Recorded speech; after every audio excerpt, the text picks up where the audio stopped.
Donc bonsoir à tous. En ce qui concerne le cours donc, de pilotage de l'activité commerciale, on en est à la troisième semaine, troisième module. Donc premier module portant sur construire l'argumentaire et puis préparer les objections. Le second, qui était la semaine dernière, décrocher un rendez-vous prospect, ce qui est pour moi vraiment un pavé important. Et le troisième module, quand on a pris les rendez-vous, il faut les préparer. Et ça aussi, c'est important parce que chacune de ces étapes sont des sous-étapes, on va dire. On perd très vite la vue par habitude. Et il est important de se renouveler, mais en même temps, il est important de toujours bien préparer ce que l'on fait. On sera plus efficace, on augmente nos chances de réussite. Donc, je vais en profiter pour vous faire quand même un petit rappel pour ceux qui étaient là ou ceux qui n'y étaient pas sur la partie prospection. J'ai refait un petit medley avec mon petit personnage mineur casseur de cailloux. Et je reviens sur mes recommandations qui étaient que les prospects sont différents. Donc aujourd'hui, on travaille de manière qualitative. On dispose de très nombreux outils pour se différencier. Donc il ne faut pas le perdre de vue, pas aller au plus simple. Parfois, il faut être un peu plus tortueux et complexe pour arriver à avoir du succès. Et je reviens sur mon item phare qui est le téléphone. Attention, c'est un amplificateur d'émotions et c'est pas une farce. Vaut mieux forcer le sourire au téléphone afin de donner envie à la personne en face de nous écouter. Et je reviens sur les 6 leviers d'efficacité, donc qui sont plutôt à jour dans un cadre d'étude. Aujourd'hui, si on veut bien réussir dans la phase de prospection, il est important de s'appuyer sur nos recommandations. C'est le meilleur moyen de faire des petits poupées russes, les uns après les autres. Et puis d'avoir du succès, être reçu convenablement et de passer un bon moment avec l'interlocuteur. Avoir une base de données qualifiée, c'est extrêmement important parce que des bases de données, on a vite fait de les remplir avec de tout et du rien.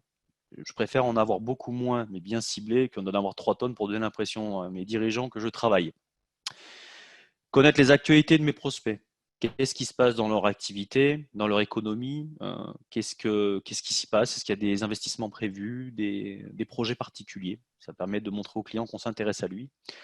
Networker un maximum, pas simplement aller dans un salon ou un endroit dans les réunions techniques ou amicales de groupement ou de choses comme ça, mais vraiment parler avec les gens, échanger les cartes, mais le faire de manière intelligible en donnant-donnant. C'est un peu l'idée, un quick win toujours. Prioriser les leads bien qualifiés, ça va aussi être au même titre que les recommandations, un excellent levier d'avancement et de développement, notamment en repartant d'une crise comme la nôtre. C'est pas évident pour tout le monde. Donc, s'appuyer un maximum sur du leads, qui soit pris par le réseau et les réseaux sociaux, le verbal ou tout ce qui peut être utile autour. Et enfin, prospecter via les réseaux sociaux, j'avais fait un petit rappel là-dessus. C'est génial, mais attention danger parce qu'il y a de plus en plus comme je le disais, de prospection un peu hâtive, comme si on était au téléphone à froid, donc ce que j'appelais le cold calling. Beaucoup veulent rentrer dans votre réseau et puis vont 2 minutes après vous expliquer la vie. Je trouve ça très bien dans la manière où c'est très personnalisé, mais quand on sent que c'est vraiment un copier-coller régulier, bon, ça devient un peu pénible, donc faites-le intelligemment, qu'on ne revienne pas dans un versant malsain. Voilà, donc ça c'était pour le cours précédent. Donc le cours qui nous amène aujourd'hui, comme j'aime beaucoup les images, pour moi les dessins parlent plus que des tonnes d'écriture. On parlait de préparer les rendez-vous prospects. Alors préparer les rendez-vous prospects, pourquoi l'inspecteur gadget? Je trouve cette image assez sympathique. L'inspecteur gadget, il a une loupe dans la main, donc une préparation, c'est aussi faire de la recherche. D'accord? C'est faire de la recherche sur notre prospect, sur ce qu'il fait. C'est s'intéresser à vos métiers afin d'avoir des armes dans la poche pour pouvoir répondre à un maximum d'argumentation potentielle ou de questionnements possibles. Pourquoi les outils, pourquoi pardon, l'inspecteur gadget? Tout simplement parce qu'on voit qu'il a des outils, on ne fait pas que s'intéresser, on fait des recherches, on prépare nos outils, enfin bref, on est dans une préparation. D'où le couteau suisse en haut à droite de mon écran en tout cas, où il faut vraiment avoir tous les bons éléments en main avant de partir en rendez-vous. Voilà. Au sommaire du cours, qui est mon prospect? Le qui est important. Je l'ai dit tout à l'heure, je viens de vous l'expliquer avec l'inspecteur gadget, tout simplement, une image. Vous vous rappellerez plus de l'inspecteur gadget que de tout ce que je vais vous raconter au final. Donc, qui est mon prospect? Comment dois-je me positionner afin d'optimiser ma préparation? Ça, c'est une façon de se projeter par rapport à la personne, vous allez le voir. Stimuler les signaux d'achat. Donc, qu'est-ce qui va permettre de captiver l'intérêt de ce prospect en question? Et est-ce que je suis prêt? Suis-je prêt? Comme je le mets en haut à droite, la photo, c'est une préparation commerciale, c'est la clé du succès dans la vente. On voit qu'il est en train de faire du gainage, on en a tous besoin, l'été arrive. Enfin, on est déjà dedans en même temps. Donc, qui est mon prospect? Donc, comme j'ai mis l'image en haut à droite encore une fois, on voit donc Sherlock Holmes, c'est en mode enquête, donc on mène vraiment notre enquête. Cette enquête, elle est tout d'abord par quel métier fait-il? Bon, bah, généralement, on le sait. Parfois, on fait du transverse, donc il est important de savoir à qui on a affaire, qu'est-ce qu'il fait, pour quelles raisons il travaille de cette façon-là. Ça peut être un sous-traitant d'un client. Enfin bon, donc l'idée, c'est de savoir quel est son métier, de façon à avoir des éléments de discussion. Ensuite, bah, qui est le décisionnaire? Et je pense que c'est un des plus importants. Qui prend les décisions? Est-ce que la personne avec qui j'ai pris rendez-vous va être un potentiel décideur ou est-ce qu'il va falloir que je fasse de l'escalade au niveau de l'échelle pour aller jusqu'en haut? Enfin voilà, donc c'est extrêmement important de cibler les décisionnaires. Il vous faut donc de la matière pour argumenter, discuter avec le prospect. Quoi comme solution?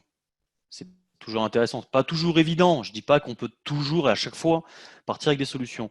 Mais généralement, après un rendez-vous prospect bien établi, qui a pris du temps, avec des mails, etc., on sait plus ou moins ce qui peut intéresser notre prospect en question. Donc l'idée, c'est d'arriver avec le bon outil, la bonne solution, potentiellement une, voire deux. Un plan A, un plan B, puis un plan B', quoi.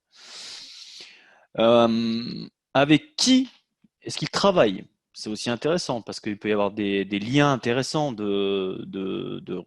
comment dirais-je, vous pourriez avoir un de vos clients dedans, avoir des références à citer. Ah mais tiens, mais je connais un tel.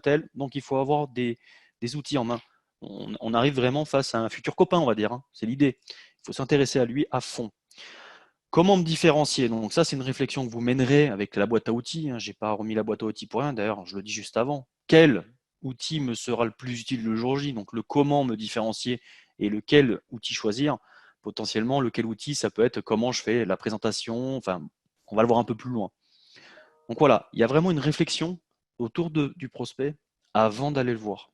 Ça, c'est vraiment pas à mettre de côté, encore bien même à négliger. On peut avoir des surprises. Vous voyez, tous les trois modules vont dans le même sens, l'argumentation, la préparation, la prise de rendez-vous. Et puis derrière, ce côté un peu plus inspection, recherche, hein. On fait vraiment, on prépare notre stratégie. Voilà.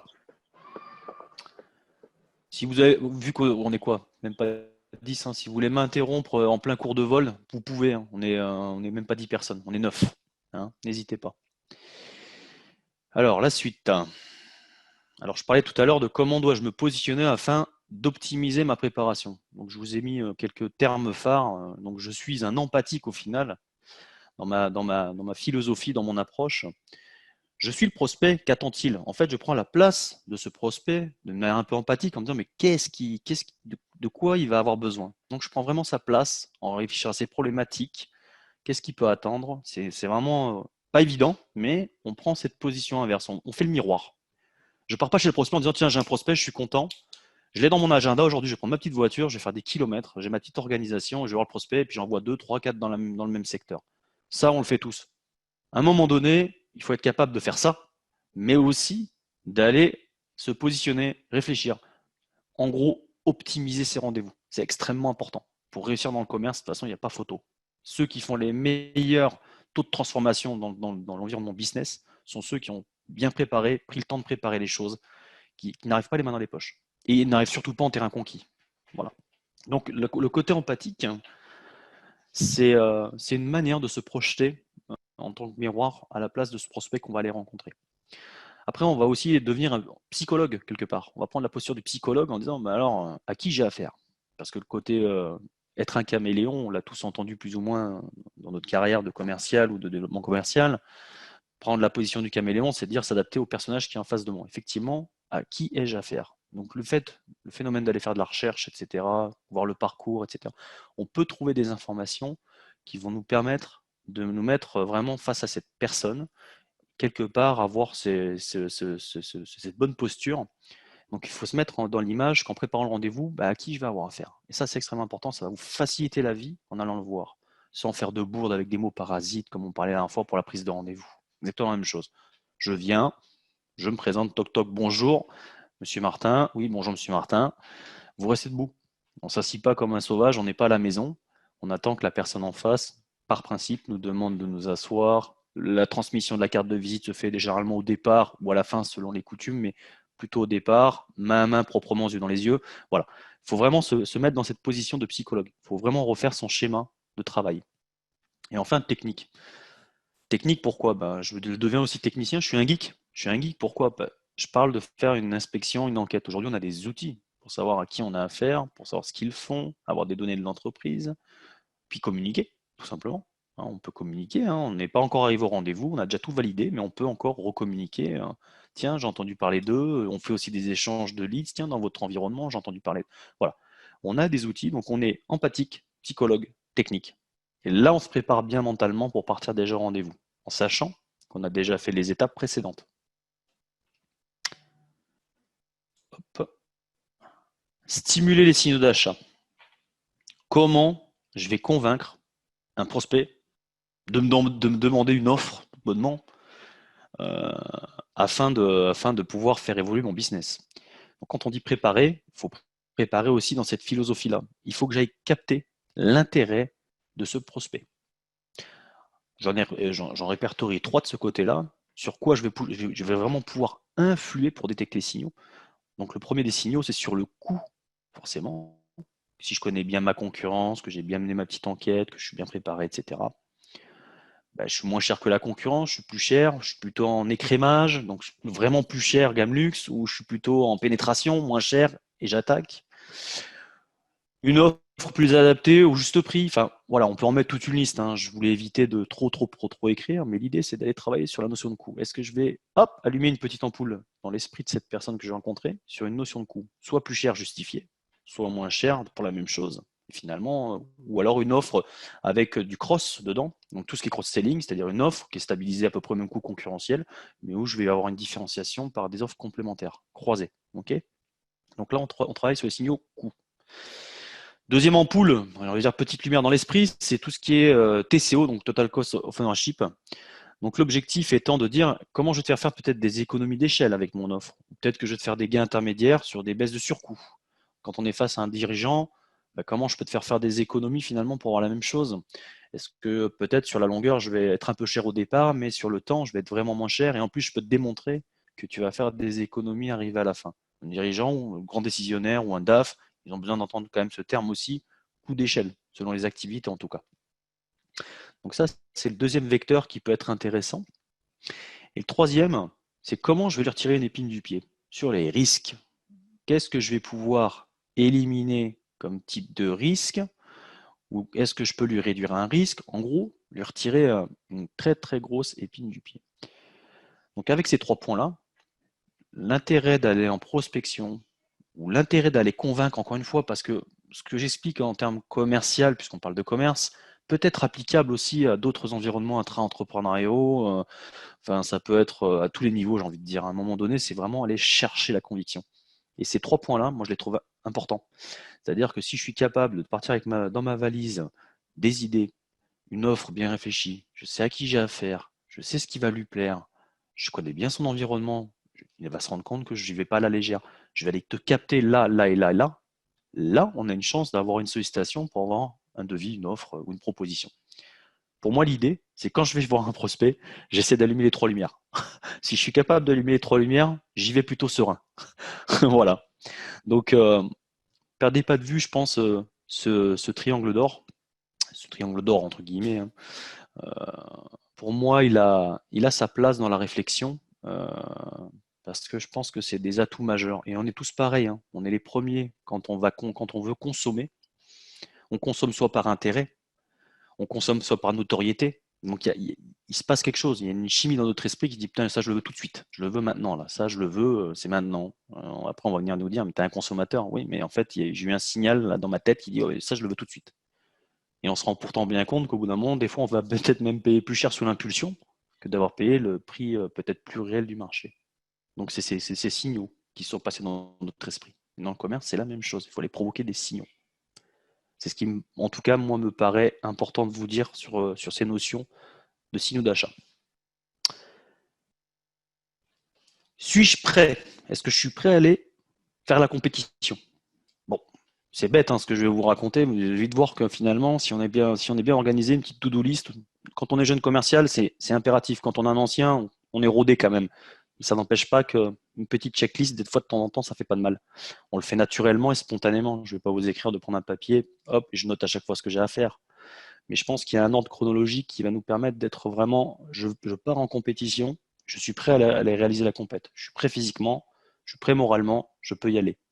Donc pour moi, quand je marque, je me suis bien renseigné, on en a parlé plus haut, décideur, entreprise, secteur d'activité, fournisseur actuel, les habitudes. Je veux pas y aller les mains dans les poches. Ça se ressent de toute façon. Quel type d'offre pourra l'intéresser? Du service, du produit, du transverse, on en a parlé, du cross-selling, de l'upselling. Bon, tout dépend un peu de la dynamique sur laquelle on se lance. Avec quel outil vais-je aller au rendez-vous? Alors ça c'est important parce que moi je parle de PowerPoint, de référence bien sûr, quand j'ai mon petit lot de références en poche. Plaquettes, goodies. Je tiens à faire un clin d'œil sur le côté goodies. Très souvent dans les entreprises, bon, on a des tas de goodies, puis on se dit, on les met dans le coffre et on les met aux oubliettes. Et bien ça c'est une erreur. Pour moi, le goodies a une importance majeure, visuelle. C'est-à-dire que souvent, vous allez dans des bureaux, selon vos métiers, vous pouvez voir un goodies d'un concurrent, notre goodies d'un concurrent, notre goodies est là. C'est un peu comme une carte, si elle n'est pas rangée, elle est empilée, on ne la voit plus. Le goodies, genre une baballe molle anti-stress avec le nom de la société dessus, peut rappeler au bon souvenir d'une personne qui a un besoin. Un stylo qui peut passer entre les mains d'une personne qui ne vous a jamais vu. Tiens, en fait, c'est qui ça? Je l'ai pris où? Ah, bah tiens. Donc, le goodies est un indice visuel extrêmement important au rendez-vous. Quand même les plaquettes, le classement transversal, enfin le classement vertical aujourd'hui, c'est connu. Donc la plaquette, je le mets parce que de temps en temps, il y en a qui aiment encore le côté papier, vont pas stocker d'un point de vue dématérialisé dans les mails ou dans leurs différents environnements, etc. Je pense que ce sont des vecteurs qui sont importants pour marquer le visuel. Vous êtes en train de vous rendre compte que depuis tout à l'heure, je parle de choses où finalement, l'environnement commercial est un métier où on a une cognitivité. Il y a les fameux signaux, le visuel, la façon de préparer. Finalement, c'est pas un commercial n'est pas pour moi une personne qui a mis une jolie cravate avec ou une jolie tenue, qui a un dress code assez classe, qui a bien ciré les chaussures et qui va faire des grands discours et puis faire des restos, parce que souvent on nous image à ça. C'est vraiment un métier avant toute chose. Être un chasseur en termes de commerce ou être un éleveur, c'est deux qualités différentes, mais en même temps qui se rejoignent. C'est vraiment un tout. C'est l'humain, c'est la cognitivité, c'est l'interprétation des gestuels d'une personne, c'est comprendre la personne, c'est aimer les gens. Comme aimer son produit, je le disais la semaine dernière au dernier cours. Aimez votre produit. Si vous aimez votre produit, ça le fait. On peut répondre, on peut réagir. Ben là, c'est la même chose. Ai-je bien fait les mails de confirmation? Le ou les mails, j'ai mis le mail, mais je trouve ça extrêmement important et ça vient rejoindre l'approche en fait que j'avais faite sur la nouvelle façon de prospecter aujourd'hui, qui est un peu plus longue, avec du warm, etc. C'est de pouvoir j'ai bien confirmé le rendez-vous, je vous l'ai mis dans la petite boîte Outlook, mais ça c'est chouette, mais dans la boîte Outlook, on peut aussi faire des petits messages sympas perso. Je vous remercie encore, sympa de votre part, j'espère qu'on va passer un bon moment ensemble. Ça, c'est une marque de respect, c'est une façon d'estampiller ce fameux rendez-vous. Et encore même avec ça, en ayant fait toutes les démarches, j'ai fait les mails avant, j'ai fait du réseautage, j'ai pris mon rendez-vous, j'ai fait mon mail de confirmation. On peut encore se retrouver face à des malotrus qui peuvent vous planter devant le site. Ça m'est déjà arrivé. Mais malgré ça, je sais que je me déplace normalement pas pour rien. À partir du moment où j'ai confirmé ou que je refais un échange mail pour dire, monsieur, ou même deux, trois jours avant, monsieur ou madame, j'espère que vous allez bien. Et juste pour m'assurer qu'il n'y aura pas de contretemps par rapport au rendez-vous, parce que parfois on fait 300-400 km en voiture pour aller voir un prospect. Donc il ne faut pas perdre de vue aussi qu'on peut être largué dans la savane et détruire toute notre organisation. Donc le mail de confortation, le message personnalisé pour moi, c'est un indissociable du fonctionnement. Sinon, vous pourriez potentiellement risquer de vous être déplacé pour pas grand-chose. Et c'est super décevant au final. Ai-je bien noté mon rendez-vous? Alors ça, je l'ai noté parce que je dis il faut que je le note, parce qu'il y a des novices, il y en a des moins novices. Enfin, peu importe la catégorie pour le coup, est-ce que j'ai bien noté mon rendez-vous? C'est déjà arrivé aussi de partir en disant oh, je pars là et tout, j'ai un, deux rendez-vous. Puis au milieu des deux, je dis tiens, j'ai un trou, je comprends pas. J'ai pas noté, je sais plus où je devais aller. Ça m'est déjà arrivé, juste à 350 km de la maison. Donc je trouvais important de faire un rappel sur ce point-là. Je suis bien organisé. Est-ce que ma to-do list, est-ce que j'ai tout coché dans mon esprit ou sur papier, enfin peu importe, chacun sa méthode. Mais pour moi, voilà, l'organisation de la préparation d'un rendez-vous, parce qu'on a déjà fait beaucoup, beaucoup de travail avant finalement, on a passé du temps, on a pris le rendez-vous, et là encore on est en train de le préparer. Mais par contre, là si je pars, je sais que je pars avec tout élément en poche pour optimiser ma chance d'avoir au moins une demande de proposition ou quelque chose en tout cas en retour. Et idem, quand on va chez le prospect, jamais perdre de vue que je vais voir un prospect, je le salue, je parle avec lui, et j'ai jamais peur de demander des cooptations potentielles aussi. Ça va vous aider sur l'aspect recommandation, sur l'aspect lead, ce qu'on parlait préalablement. Il n'y a aucune crainte à dire, peut-être qu'il y a une société qui, comme vous, ou qui travaille avec vous, pourrait être intéressée parce que nous, on peut leur apporter. Ça mange pas de pain. Je pense qu'aujourd'hui, on parle de notion de se serrer les coudes. Il faut oser. Voilà. Alors, qu'est-ce que vous devez retenir de ce cours-là?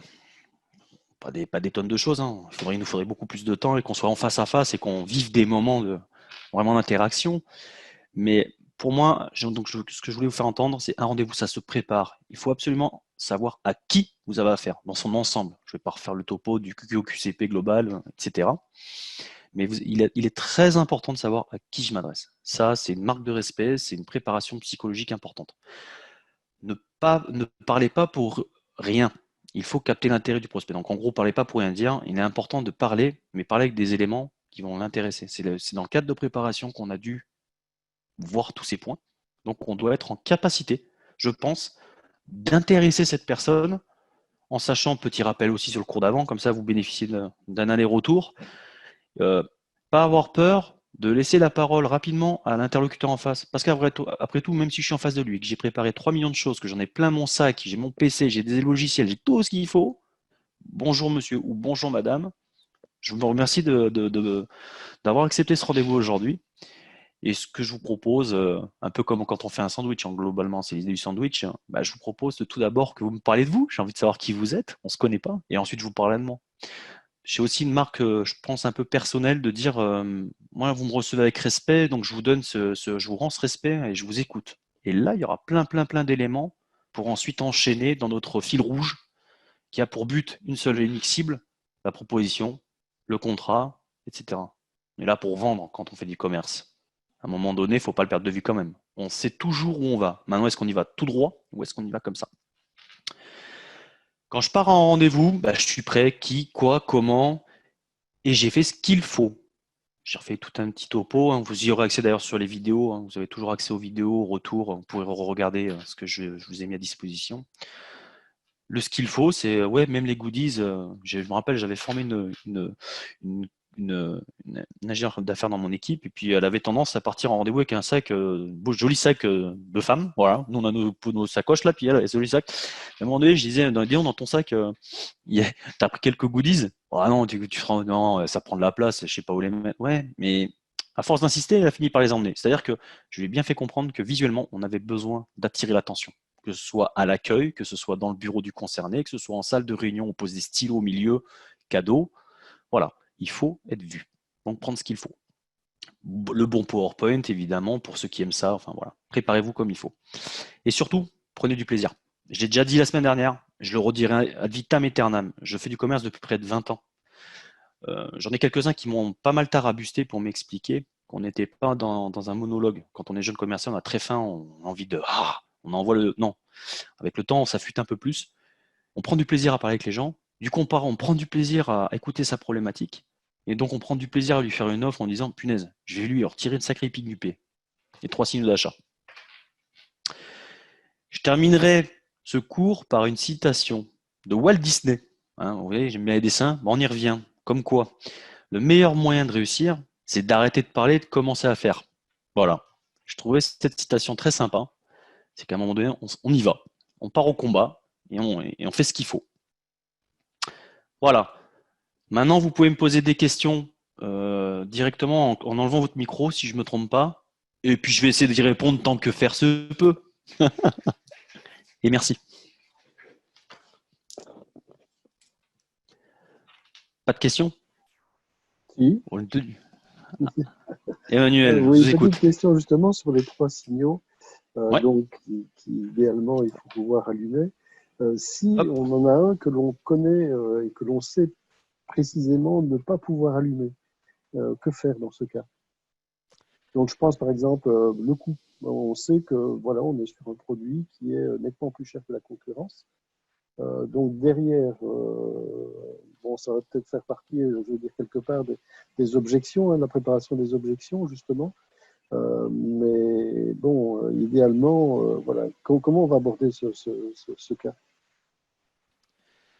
Alors la problématique de coût est une problématique majeure dans le milieu du commerce. Comme que je dirais, tenez, on a tous les deux le même stylo, vendez-le-moi le plus cher. Pourtant c'est le même. C'est un peu la même problématique. Mhm. Pour y répondre, il est vrai que si on part en ayant déjà une offre, on sait intimement donc plus élevée en termes de coût, c'est qu'à un moment donné, si votre offre est plus chère que le marché pour la même chose, il y a un petit problème. C'est qu'il doit y avoir des différenciations, soit dans le service qui est à côté, soit dans le délai de livraison, soit dans la qualité de vos stockages de pièces, dans la disponibilité de ces pièces ou dans la disponibilité du service. C'est qu'à un moment donné, si vous êtes plus cher, c'est pas un tort, au contraire, c'est une qualité. En allant au combat devant un acheteur ou autre en disant ben, je vais te faire payer plus cher, mais par contre, tu paieras pas ça, ça, ça, ça. C'est plus une manière d'apporter les plus-values que vous allez amener derrière. Finalement, peut-être qu'il va faire des coups sur la TCO, là, sur la partie basse. Vous voyez ce que je veux Oui, dire? justement. Oui, tout à fait. Dans le cas idéal, moi, je veux gagner 1 million d'euros quand je joue au loto. J'aimerais bien, mais j'y suis jamais arrivé. Le 1 ou 2 euros, oui, mais 1 million, non. Donc, arriver à allumer 3, c'est le cas idéal, évidemment. Maintenant, on sait pertinemment que très souvent, quand on connaît notre marché, on connaît nos cibles, on va dire, hein, quand même. On n'est pas, quoique des fois, on fait un peu de transverse pour se faire plaisir aussi, découvrir des nouvelles cibles. Mais pour le coup, on part souvent en disant, bah, il y a un facteur pour lequel je connais ma concurrence, je sais comment il fonctionne, je connais plus ou moins les coûts qu'ils peuvent avoir par rapport à moi, ou bien est-ce qu'ils ont une offre vraiment plus complète. Voilà. Je pense que quand on a une lumière qui ne s'allume pas, il faut jouer des forces qui sont à côté permettant d'allumer les deux autres. Oui, Vous voilà, voyez ce que tout je à veux fait. dire? Ok, ouais. Voilà. J'ai beaucoup parlé pour finalement vous dire ça. Il Non, va non, falloir mais que je voilà, mais corrige ça, ce problème. c'est un peu, oui, c'est un peu évident et normal. Mais bon, voilà, donc à la limite, s'il y en a une on n'allume pas, on va essayer de faire surbriller les Ouais. deux autres. Voilà. Vous pourriez même rajouter une lumière qu'on n'a pas vue si vous avez un feeling Et là, je vais rentrer sur un terme particulier qu'on entend très souvent, le feeling. Ouais, le feeling, oui, mais si on a eu une vraie connexion avec l'interlocuteur qui nous a reçus, même s'il nous reçoit d'une manière très froide. Allez, encore un qui m'a embêté aujourd'hui, il va encore lui à comme une demi-heure, 1 heure, il va encore me raconter sa vie pleine de trous. Bon, mais si on arrive à accrocher un feeling, puis qu'à la fin, on n'a même pas parlé de business ensemble, vous voyez, il y a peut-être des lumières qui vont venir s'allumer à côté. Je parle des Mhm. trois majeurs, mais le jour où vous allez expliquer à cette personne qui dit celui-là, je l'aime bien parce que il s'est intéressé à moi, il m'a posé des questions qui me concernent, des problématiques de mon entreprise, comment il va me faire briller auprès des autres, parce que parfois ils ont des supérieurs évidemment. Vous voyez ce que je veux dire? Il y a d'autres leviers. Si je voulais en faire une liste, il y en aurait un paquet. Mais là, on sort vraiment du cadre de signaux d'achat, on part plus sur des signaux de confiance avec notre prospect. Donc Et de effectivement, on lien. peut avoir que. Eh oui, vous voyez ce que je veux dire? C'est un peu Mhm. cette interaction.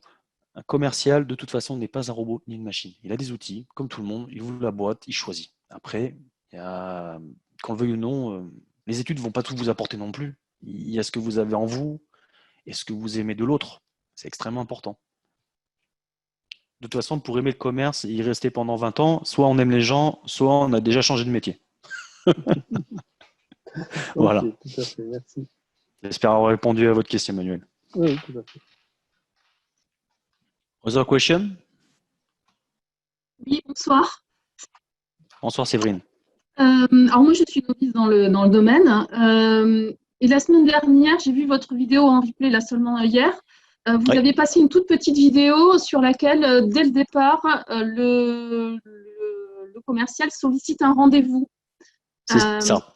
Ouais. Est-ce que réellement c'est efficace? Parce que bon, déjà, il faut déjà avoir les coordonnées du guide, ce qui n'est pas évident, puisqu'on peut passer sur des assistantes ou autres qui Mhm. filtrent, hein. Donc ça, c'est déjà le premier souci.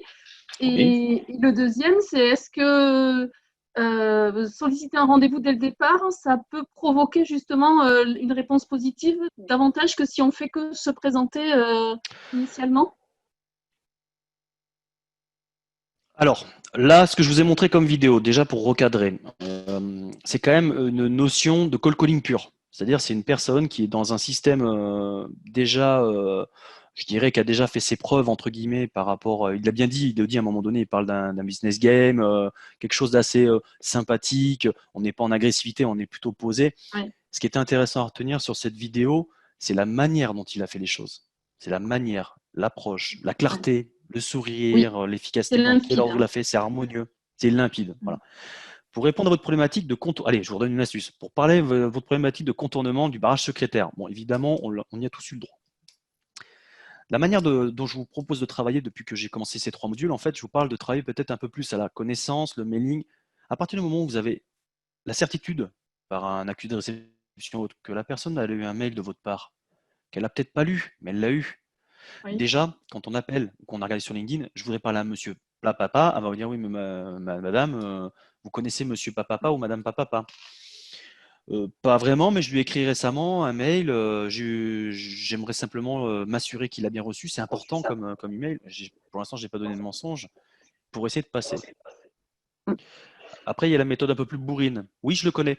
J'ai déjà vu une soirée et j'aimerais bien lui reparler. Ça aussi, ça marche. De moins en moins, mais ça marche.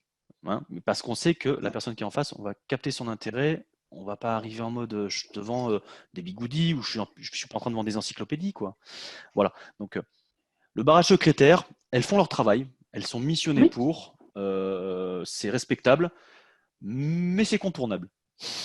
d'accord. Bon, D'où l'intérêt de l'approche que je vous avais présentée avec l'email, la correction, etc. oui, Jusqu'au moment où on arrivera à l'avoir au téléphone. C'est plus long aujourd'hui, beaucoup plus long. d'accord. Vous les premiers, hein, quand on vous appelle toute la sainte journée avec un 07, 06, 09, je sais pas quoi, et qu'on vous Complètement. explique, la personne est en train de lire son email, enfin son argumentaire. Oui, bonjour, je vais vous faire une promotion de truc de. Oui, mais non, vous n'êtes pas bon, il faut arrêter de lire. Il faut être un peu plus perspicace. Et là, il n'y a plus personne. Ou alors, je suis propriétaire, c'est fini. Oui, Ça, on le vit tous au quotidien. C'est pour ça que la psychologie des prospects a complètement changé. Parce qu'ils se font tarabuster toute la journée, toute la journée, toute la journée. Voilà. oui, Est-ce c'est que ça d'où la répond à votre question? difficulté Hmm. de se différencier. Exactement. Ouais. Je n'irai pas jusqu'à dire qu'il faut monter sur la table et écoutez-moi, mais pas loin. C'est un peu ce qui est. Il faut se faire sortir un peu les choses de soi.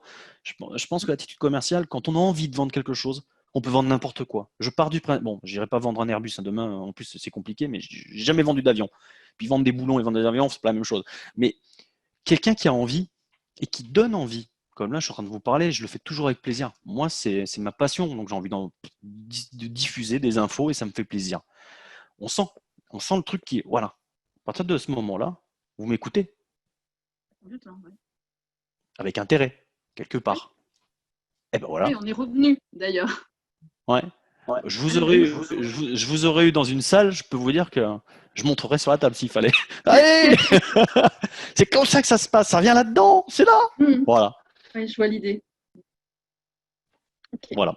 J'espère avoir répondu à votre question. De toute façon, vous Ah pouvez oui, revenir tout sur chaque simplement. vidéo. Et au pire, après, vous pouvez vous adresser à l'école, il n'y a pas de souci. Après, hein, vous pouvez remonter jusqu'à l'école, c'est le but aussi. Hein. Ok, Voilà. ça marche. Merci. Mais je vous en prie, avec plaisir. Other question? Otra pregunta? Non? Bon, je ne vais pas vous tenir pendant 2 heures à vous demander si vous avez des questions. Hein. Si vous en avez, vous en avez. Vous pouvez les poser après. Mais tout ça pour vous dire, zut, le slide a sauté, mais j'en ai un à la fin. On va y arriver. Donc, c'est la fin de ces 3 modules de pilotage de l'activité commerciale. Comme je le disais à Séverine, on peut revenir voir les vidéos. Puisque vous êtes inscrit, vous pouvez remonter sur les vidéos, voir chacune d'entre elles. Vous allez voir, j'évolue en termes de catégorie. Ça, c'est un peu mieux au 3e cours que le premier, c'était un peu désorganisé. Cool, c'est le côté échange. Et je trouve que l'ordre sur lequel je vous ai approché, je répète encore une fois, ce sont des bases, vraiment des bases. Et ces bases, aujourd'hui, quand quelqu'un est habitué sur un business ou qui vient de se prendre une claque comme un Covid où on est resté à la maison, on ne sait plus où on ne sait plus comment repartir, c'est le moment de retravailler ces petites bases, de lever les pierres, voir s'il y a des écrevisses. C'est hyper important. Et là, on repart. Ok. Donc, je tiens à tous vous dire merci, à ceux qui sont venus ce soir, à ceux qui sont venus là peut-être depuis le début. On a perdu des gens au passage, ils sont à l'apéro à cette heure-ci au bord de la piscine. C'est normal, il fait beau. On va peut-être pas s'embêter à faire un cours à cette heure-ci. Quoi qu'il en soit, moi, je suis content de vous avoir eu et vu. Je tiens à bien insister sur le fait que vos avis sont importants pour nous. Je refais un petit laïus avant la fin de ce module complet, parce que j'ai d'autres confrères aussi qui font d'autres modules. Et les avis pour nous sont importants. On a besoin de savoir aussi ce que vous avez ressenti de notre approche, enfin ressenti de ce qu'on vous a transmis, de ce qu'on a en tout cas essayé de vous transmettre. Et puis l'école va s'adapter, puisqu'il faut bien qu'on réponde au mieux à vos attentes. Donc je tiens vraiment à ce que vous puissiez répondre autant que faire se peut à ce petit module qui va prendre 2 minutes. Mais au moins l'école sait à peu près comment évoluer pour refaire des cours gratuits. Comme ça, elle continuera à en faire à tous les niveaux en fait. Hein. Voilà. Karine Baraton, merci Joachim, c'est très clair. Cool, merci. Je vais vous souhaiter une excellente soirée. Vous pouvez repartir faire l'apéro, pas de problème. Et l'école est à votre disposition. Et si vous voulez mes coordonnées, l'école doit les avoir. Enfin voilà, n'hésitez pas. Ok. Ok, super, merci. Merci à tous. Excellente soirée. Et puis bon courage pour la suite. Hein. Au revoir. Merci, au revoir.